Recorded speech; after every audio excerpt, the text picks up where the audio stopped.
નમસ્કાર દર્શક મિત્રો, 14મી ફેબ્રુઆરીએ જીડીપીએલ જૂનાગઢ ન્યૂઝમાં આપનું પ્રેમપૂર્વક સ્વાગત છે.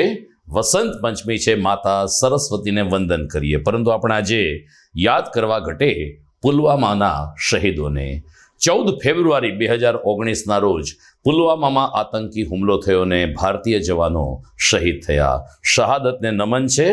જોઈએ આજના મુખ્ય સમાચાર. દુબઈમાં પ્રથમ હિન્દુ મંદિરને ખુલ્લું મૂકતા પીએમ મોદી. ભારત અને યુએઈ વચ્ચે યુપીઆઈથી નાણાકીય વ્યવહાર શરૂ કરવામાં આવ્યો.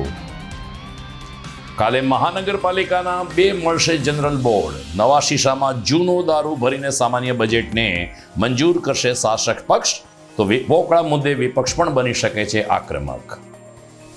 આજે વસંત પંચમી.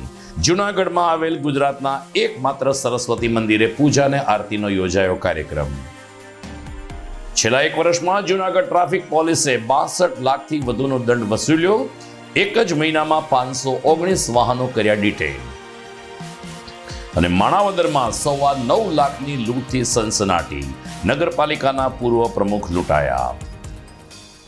આ તમામ સમાચાર આપણે વિસ્તારથી જોઈએ, પરંતુ તે પહેલા લઈએ એક બ્રેક.